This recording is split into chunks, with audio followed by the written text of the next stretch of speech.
حویلی کی بیٹی قسط نمبر 16۔ ان کی گاڑی ہاسپٹل کے باہر آ کر کھڑی ہوئی ہے۔ اب مجھے کیا کرنا ہے؟ سیاہ کار والے شخص نے پوچھا۔ ابھی تمہیں کچھ نہیں کرنا، ابھی تمہیں 2-3 دن ان کی حرکات و سکنات پر کڑی نظر رکھنی ہے اور مجھے ان کے پل پل کی خبر دینی ہے۔ اس کار والے جاسوس کو ہدایت کی گئی تھی۔ اگلے ہی پل اسے ایک تصویر موصول ہوئی۔ یہ شامیر کی تصویر ہے، اچھی طرح سے دیکھ لو، پہچان لو، فون میں کہا گیا۔ اس کو مارنا ہے؟ کار والے شخص نے پوچھا۔ نہیں، یہ نیک کام میں اپنے ہاتھوں سے کروں گا، تم بس مجھے ان کے پل پل کی خبر دو، آگے سے جواب آیا۔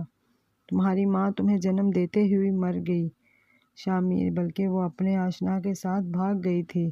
پھر تمہارے بابا نے پورے خاندان میں یہ مشہور کر دیا کہ وہ زچگی کے دوران مر گئی ہے۔ تمہاری سگی ماں تو میں چھوڑ کر چلی گئی اور میں نے تمہیں پالا۔ سلطانہ بیگم آج پھر سے گڑے مردے اکھاڑ رہی تھی شامیر کے سامنے۔ آج کی بات نہیں تھی، بچپن سے یہی کہانی وہ شامیر کو سناتی آ رہی تھی اور شامیر آنکھیں بند کر کے ان کا یقین کر لیتا تھا۔ واقعی ہی اس کی ماں اپنے آشنا کے ساتھ بھاگ گئی تھی۔ میں تمہارے باپ کی خاندانی منگیتر تھی۔ بچپن کے پہلے تمہاری ماں نے اپنی محبت کا جال میں تمہارے بابا کو پھنسایا۔ دولت کی خاطر اس کے عشق میں اندھا ہو کر تمہارا باپ مجھ سے شادی سے انکار کر گیا، حویلی چھوڑ کر شہر چلا گیا تمہاری ماں کے پاس۔ پھر ایک دن وہ تمہیں لے کر آیا، تمہاری دادی کے 1 سال کا تھے، تمہاری پرورش کی اور وہ رضائے الہی سے انتقال کر گئی۔ پھر تمہارے بابا نے مجھ سے شادی کی اور تمہیں میری گود میں ڈال دیا۔ میں نے پورے دل سے تمہیں اپنایا کیونکہ تمہارے بابا تم سے بہت محبت کرتے تھے۔ تمہاری ماں نے پلٹ کر تمہاری خبر نہیں لی اور میں جس سے تمہیں اپنے سگے بیٹوں سے زیادہ اہمیت دیتی تھی، تم ایک بنی میں آئی ہوئی لڑکی کی خاطر مجھے چھوڑ کر چلے گئے۔ سلطانہ بیگم نے اپنے داؤ چل رہی تھی۔ سب جانتا ہوں اماں، مجھے آپ کی قربانیوں کی قدر ہے اور یہ آپ کی سوچ ہے کہ میں آپ کو چھوڑ کر گیا ہوں۔ دیکھیں، میں تو دوڑا دوڑا چلا آیا، آپ کی طبیعت سنی، لیکن اماں بھی انسان ہوں، سینے میں دل رکھتا ہوں۔ مجھے حریم سے محبت ہو گئی ہے اور میں بالکل بے بس ہوں اس معاملے میں۔ شامیر بولا، اگر تم میرے اتنے ہی فرما بردار ہو تو کائنات سے شادی کر لو۔ کائنات حویلی میں تمہاری بیوی بن کر رہے گی اور حریم تم جہاں چاہے رکھو، مجھے اس سے کوئی غرض نہیں۔ سلطانہ بیگم نے کہا۔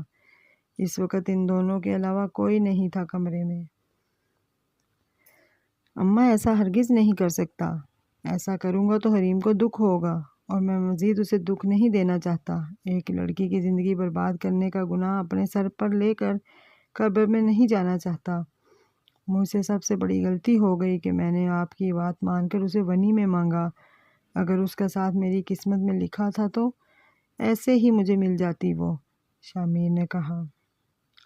یہ غلطی تو مجھ سے ہو گئی، اسے خون بہا میں مانگ کر، سلطانہ بیگم نے دل میں کہا۔ تم اسے مراد کے ساتھ تنہا گھر میں چھوڑ آ گئے ہو، مجھے مراد پر بالکل بھی بھروسہ نہیں۔ تم مانو یا نہ مانو، لیکن مراد کے حریم میں غیر معمولی دلچسپی ہے۔ دیکھا نہیں تھا کیسے اس دن حریم کو تھام لیا مراد نے جب وہ گرنے لگی تھی۔ یہی عشق ہوتا ہے جو سر چڑھ کر بولتا ہے اور کسی کی پرواہ نہیں کرتا۔ میں نے ہمیشہ مراد کو اس کی طرف داری کرتے دیکھا ہے۔ تم مراد پر اندھا اعتماد نہیں کر سکتے اس معاملے میں، کیونکہ مراد جوان خون ہے اور تمہاری بیوی خوبصورت۔ سلطانہ بیگم اس کا برین واش کر رہی تھی۔ مراد سے تو انہیں خدا واسطے کا ویر ہو گیا تھا۔ اس دن کے بعد جب اس نے حریم کو بچایا اور وہ ساری باتیں شامیر کو بتائی تو اس کے پیچھے ہی پڑ گئی تھی۔ ان کی یہ بات سن کر شامیر میں تھوڑا سوچ میں پڑ گیا۔ حریم سونے کے لیے لیٹی تو اچانک ہی اسے یاد آیا کہ یہاں آتے وقت ایک خط حلیمہ نے اسے دیا تھا کہ اسے شہر جا کر پڑھنا ہے۔ او ہو خدایا، میں تو وہ وہیں پر بھول آئی۔ اگر حلیمہ کا وہ خط شامیر کے ہاتھ لگ گیا تو بڑی گڑبڑ ہو جائے گی۔ حریم پریشانی سے اٹھ بیٹھی۔ نوری نیچے فوم لگا کر سو رہی تھی۔ وہ اب اندھیرے کمرے میں بیٹھی تھی نہیں رہنے دیا۔ ایک دن بھی سلطانہ بیگم نے شامیر کو میرے پاس، اب پتہ نہیں کیا پٹیاں پڑھا رہی ہوگی یہ عورت اسے، نہ جانے کتنی دیر تک وہ سوچتی رہی، اور سوچتے سوچتے اس کو نیند کی دیوی مہربان ہو گئی۔ حریم، میں یہ خط تمہیں اس لیے لکھ رہی ہوں، آج کے بعد میری شاید تم سے ملاقات نہ ہو پائے، نہ تم واپس حویلی آ سکتی ہو، اور اب نہ میں تمہارے پاس شہر۔ اس خط میں اس حویلی کا اور شامیر کی زندگی کا سب سے بڑا راز تم سے بیان کرنا چاہتی ہوں، جو شاید شامیر خود بھی نہیں جانتا۔ سلطان میر ایک لاابالی سا نوجوان تھا، اور سردار سکندر میر اکلوتا وارث تھا، اور تعلیم کے سلسلے میں شہر میں رہائش پذیر تھا۔ وہ سردار کا بیٹا تھا، لیکن بہت سادہ سی زندگی گزار رہا تھا۔ وہ سرداری والے ماحول سے عاجز تھا، اسے پابندیاں پسند نہیں تھیں۔ اپنے والد کے لاکھ کہنے کے باوجود بھی وہ اپنے ساتھ گارڈ نہیں رکھتا تھا۔ وہ ہواؤں میں اڑنے لگا، زندگی سے بھرپور نوجوان تھا۔ اس کے دوست غریب لڑکے تھے جو کہ اس کے ساتھ یونیورسٹی میں پڑھتے تھے۔ وہ سادہ سا لباس پہنتا، سادہ سا کھانا کھاتا، اور سادے سے لوگوں میں اٹھنا بیٹھنا تھا اس کا۔ اس کے والد سکندر میر اور اس کی والدہ نجمہ خاتون اسے لاکھ سمجھاتے تھے کہ وہ ایک سردار کا بیٹا ہے اور سرداروں کی طرح رہے، مگر وہ اپنی مرضی کا مالک تھا اور اپنی مرضی کے مطابق زندگی گزارنا چاہتا تھا، اور وہ گاؤں کے ماحول سے دور ہی بھاگتا تھا۔ پھر ایک دن اس کی نظر سعدیہ پر پڑی تو پلٹنا بھول گئی۔ سعدیہ ایک بے سہارا لڑکی تھی جو اس کے گھر کے قریب ایک کالج میں پڑھ رہی تھی، روزانہ اس کے گھر کے سامنے سے گزرتی تھی۔ سلطان میر شاید اس سے پہلی نظر میں محبت کا شکار ہو گیا تھا۔ ایک دن اس نے سعدیہ کا راستہ روک لیا۔ اس نے اس سے کہا کہ وہ اس سے شادی کرنا چاہتا ہے، لیکن سعدیہ نہ مانی۔ سلطان میر نے ہمت نہیں ہاری اور بالآخر سعدیہ کے دل میں اس کے لیے محبت پیدا ہو گئی۔ سلطان میر نے جب اپنے والدین سے سعدیہ کا ذکر کیا تو انہوں نے سخت غصے کا اظہار کرتے ہوئے انکار کر دیا، یہ کہہ کر کہ اس کی شادی اس کی خاندانی منگیتر شگفتہ سے ہوگی۔ مجبور ہو کر سلطان میر سعدیہ کے گھر والوں کو پاس گیا اور اس کا ہاتھ مانگا۔ سعدیہ اپنے چچا کے گھر رہتی تھی اور وہ لوگ پہلے ہی ان سے بیزار تھے۔ اس کے گھر والوں کو بہانہ مل گیا اور اسی وقت سعدیہ پر ہزاروں الزامات لگاتے ہوئے گھر سے نکال دیا۔ سعدیہ کو والدین حیات نہیں تھے اور وہ اپنے چچا کے پاس رہتی تھی۔ سلطان میر وہاں سے سیدھا مسجد میں لے آیا اور نکاح کیا۔ سلطان میر نے اس نکاح کا متعلق اپنے والدین کو آگاہ کیا تو انہوں نے کہا کہ اس لڑکی کو اگر حویلی لائے تو ہم حویلی چھوڑ کر چلے جائیں گے۔ مجبوراً سلطان میر کو سعدیہ کو شہر میں ہی رکھنا پڑا۔ شادی کے دوسرے ماہ ہی سعدیہ امید سے ہو گئی۔ سلطان میر سعدیہ کو محبت سے اس قدر غرق ہو چکا تھا کہ اس حالت کو اپنے گھر کی والوں سے رابطہ ہی نہیں کیا۔ سلطان میر اور سعدیہ کا پہلا بیٹا پیدا ہوا تو سلطان میر نے جوہر حویلی فون کر کے اپنے والدین کو یہ خوشخبری سنائی۔ سلطان میر کے والدین نے کہا وہ سعدیہ کو طلاق دے دے اور حویلی کے وارث کو گھر لے آئے۔ ہر والدین کی طرح سلطان میر کے والدین بھی بیٹا پیدا ہونے کی خوشی میں سرشار ہو رہے تھے اور جلد از جلد بیٹے کو اپنی حویلی لانا چاہتے تھے۔ سعدیہ کو طلاق دینے والی بات سلطان میر کو ناگوار گزری۔ اس نے اپنے والدین سے کہا کہ وہ کبھی حویلی واپس نہیں آئے گا۔ اپنے اکلوتے بیٹے کی یہ بات سن کر سکندر میر طیش میں آ گئے اور سعدیہ کو اغوا کروا لیا اور ایک خط لکھا سعدیہ کی طرف سے کہ وہ سلطان میر کو ساتھ مزید رہنا نہیں چاہتی، جس سے سلطان میر کو اسے آزاد کر دے۔ مایوس ہو کر سلطان میر اپنے اکلوتے بیٹے کو لے کر حویلی واپس آ گیا۔ 1 سال تک سلطان میر کے بیٹے کو اس کی دادی نجمہ نے ناز و ناز سے پالا اور تمام علاقے میں یہ اعلان کرا دیا سلطان میر نے ایک لڑکی سے خفیہ نکاح کیا تھا جو بچے کو جنم دینے کے بعد مر گئی۔ 1 سال بعد سلطان میر کی شادی شگفتہ عرف سلطانہ بیگم سے ہو گئی۔ جب سلطانہ بیگم نے دیکھا کہ حویلی کا اکلوتا وارث یعنی کہ شاہ میر سلطان اپنے دادا دادی اور اپنے باپ کا انتہائی لاڈلا ہے تو سلطانہ بیگم نے بھی شاہ میر کو بہت محبت دی۔ ادھر سعدیہ کو اغوا کرنے کے بعد مسلسل سعدیہ سے فون کروا کر سلطان میر نے طلاق کی ڈیمانڈ کروائی۔ زبردستی مجبوراً سلطان نے سعدیہ کو طلاق دے دی۔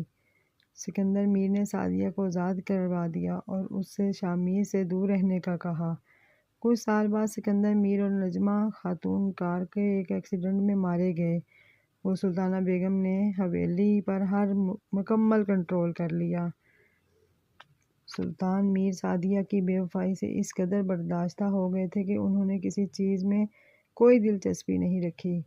اس بات کا فائدہ اٹھاتے ہوئے سلطانہ بیگم نے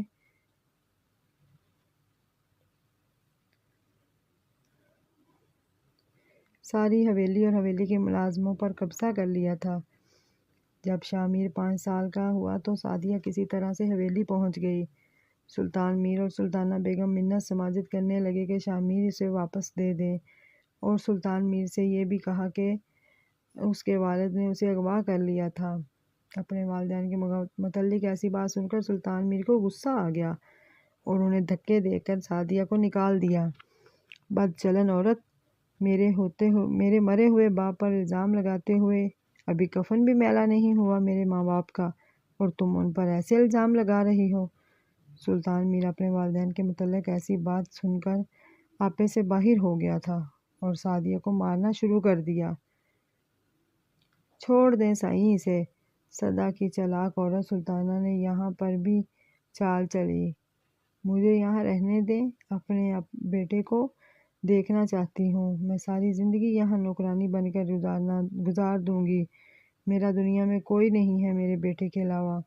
میرے چچاؤں نے مجھے گھر سے نکال دیا ہے۔ میرے پاس اب شہر میں کوئی ٹھکانہ نہیں۔ سعدیہ سلطانہ میر کو بیگم کے پیروں میں پڑ گئی اور رونے لگی۔ سلطان میر تو سعدیہ کو ٹھوکر مار کر چلے گئے لیکن سلطانہ بیگم نے انہیں اٹھایا۔ تو حویلی میں رہ، یہاں نوکرانی بن کر۔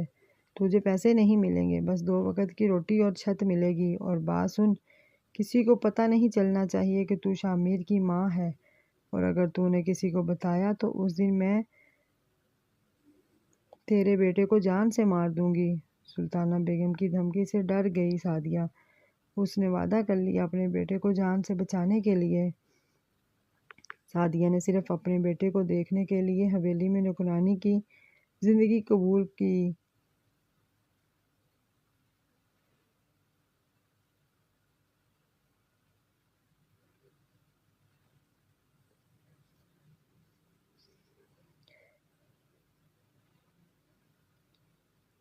سعدیہ نے صرف اپنے بیٹے کو دیکھنے کے لیے حویلی میں نوکرانی کی زندگی قبول کی تاکہ وہ شاہ میر کو دن رات دیکھ سکے، مگر اسے شاہ میر کے سامنے آنے کی اجازت نہیں دی تھی۔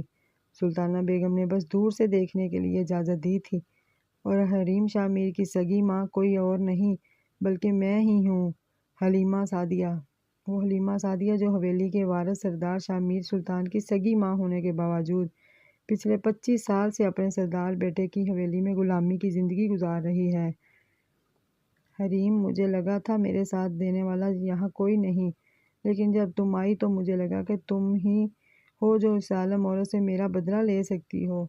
میں نے تم سے کہا تھا کہ سلطانہ بیگم ایسی چال چلے گی، وہ تمہیں شاہ میر کی نظروں میں گرا دے گی، تمہاری طلاق کروا دے گی، پھر تمہارا بچہ تم سے چھین کر کائنات سے شاہ میر کی شادی کروا دے گی، بچہ کائنات کی جھولی میں ڈال دے گی۔ حریم، وہ عورت جب تک زندہ ہے تب تک یہی کرے گی۔ پچھلے 28 سال سے وہ شاہ میر کو یہ کہانی سناتی آ رہی ہے کہ اس کی ماں بد کردار تھی جو اپنے آشنا کے ساتھ بھاگ گئی، اور شاہ میر اس کی بات کا یقین کیے ہوئے ہے، یہ جانے بغیر کہ اس کی ماں پر کتنا ظلم کیا حویلی والوں نے۔ سلطانہ بیگم نے مجھے مارا، میں لفظوں میں بیان نہیں کر سکتی۔ وہ مجھے مارتی جاتی تھی اور کہتی جاتی تھی، میرے منگیتر کو پھانسیا، اس حویلی کے خواب دیکھے، شاہ میر کی ماں ہونے کا دعویٰ کرتی ہے، ایسی باتیں کہتی جاتی اور مجھے مارتی جاتی۔ میں اتنے سالوں سے اس عورت کے ظلم سہ رہی ہوں۔ صرف شامیر کو ایک جھلک دیکھنے کے لیے۔ حریم اب میں تمہیں بتاتی ہوں۔ سلطانہ بیگم اب شامیر کے دل میں تمہارے اور مراد کے لیے شک پیدا کر دے گی اور پھر ایسا منظر تخلیق کرے گی کہ شامیر تمہیں اور مراد کو ساتھ دیکھ لے گا اور تمہیں طلاق دلوا دے گی، کائنات سے شادی کر لے گا اور تمہارا بچہ تم سے چھین جائے گا۔ حریم تم جانتی ہو شامیر تم پر ظلم کیوں نہ کر سکا، غنی میں ہونے کے باوجود؟ کیونکہ اس کے رگوں میں سلطانہ کا نہیں بلکہ سعدیہ کا خون ہے، کیونکہ وہ سلطانہ کی طرح ظالم نہیں، میری طرح نرم ہے۔ سلطانہ بیگم نے اتنے سال محنت کی شامیر کو ظالم بنانے میں، مگر وہ ناکام رہی، کیونکہ شامیر کی فطرت مجھ پر گئی ہے۔ وہ چاہ کر بھی تم پر یا کسی اور پر ظلم نہ کر سکا۔ اب سلطانہ بیگم ظفر کو شامیر کے ہاتھوں قتل کروانا چاہتی ہے اور عبید یعنی اپنے سگے بیٹے کو چھپا کر رکھا ہوا ہے۔ وہ شامیر سے اپنا کام نکلوا کر پھر اسے دودھ میں مکھی کی طرح نکال کر پھینک دے گی اور عبید کو اس کی جگہ سردار بنا دے گی۔ اگر تمہیں میری بات کا یقین نہ آئے تو جاؤ سلطان میر کے پاس اور پوچھو اس سے کہ شامیر کی ماں کون ہے اور کہاں ہے۔ فقط سعدیہ حلیمہ۔ وہ خط پڑھ کر اب حیرت سے اسی خط کو دیکھے جا رہا تھا۔ کیا وہ خط پڑھ کر اب حیرت سے اس خط کو دیکھ رہا تھا؟ کیا نہیں تھا اس کے اندر؟ بے یقینی، حیرت، غصہ، سوال۔ شامیر نے وہ خط واپس سائڈ ٹیبل پر رکھا اور بوجھل قدموں سے اٹھا۔ اب اس کی راہ کچن کی طرف تھا جہاں اس کی سگی ماں تھی۔ ابھی جاری ہے۔